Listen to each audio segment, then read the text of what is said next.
Ito, may nagsabi dito, mag-content daw tayo guys na matinong random. And shoutout sa mga to. Pag sinabing matinong random, eto na yung guys. Panoorin nyo kung bakit. Mga gantong kampi dapat ang binibigay ni Moonton guys sa solo RG.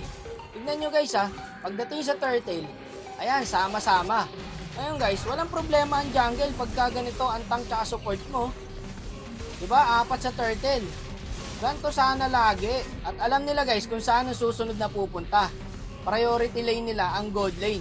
Hindi lang yon, binibigay pa nila yung kill sa gold lane. Tignan mo naman, diba? Hindi kini-KS. Sana all Moonton. Bakit ngayon lang? Ang dami kong laban.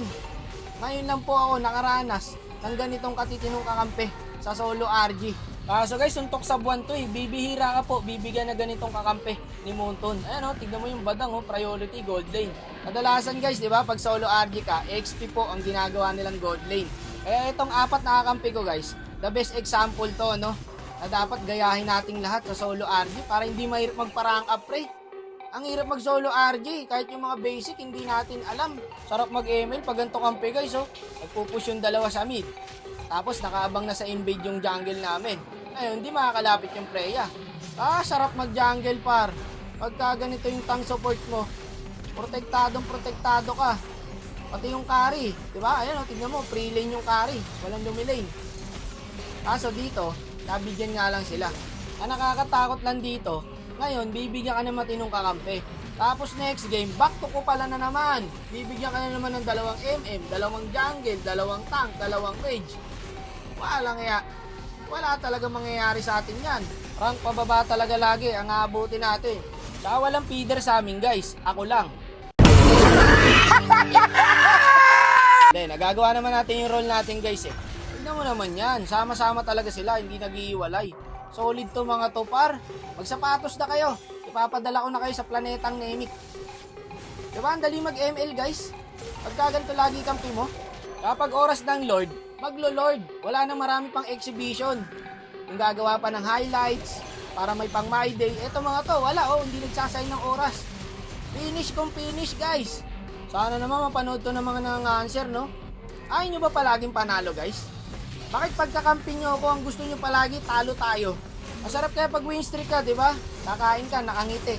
Maliligo ka, nakangiti. Magtutoothbrush ka, nakangiti. Pero pag palagi tayong lose streak, palagi tayong talo, mainit lagi ulo natin, guys. Madampian lang tayo ng langaw, galit na tayo agad. Di ba? Kumukonekta sa behavior natin yan, sa totoong buhay. Kaya hanggat maaari, no, ayusin nyo ang paglalaro sa solo RG para masaya lahat. Di baling talo, basta masaya yung laro, maayos yung laro, dikit yung laro. Ang kaso, ang laging nangyayari tuwing magsosolo, bibigyan ka ng kakamping ayaw manalo. Ang hilig natin lagi mamigay ng star sa kalabang guys. Akala mo naman, ang dami nating star. Okay, sana mag-donate ng star. Kung 1,000 star ka. Ang kaso, low star na nga tayo, tuwing magsosolo pa, pababa pa yung star natin. Wala talaga. Pero mabalik tayo sa game. Kung ganito lagi ang kakampi guys, lahat tayo nakakaangat eh. Kung balance lang. Kaso next game ko nito, baka hindi na muna ako maglaro. Nararamdaman ko na eh. Alam ko na to pre, patibong to eh. Pagka matino ang kakampi mo ngayon, matik ka sa next game.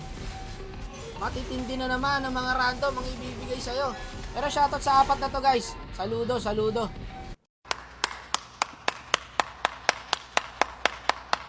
Sana naman guys, magbigay aral na sa atin to.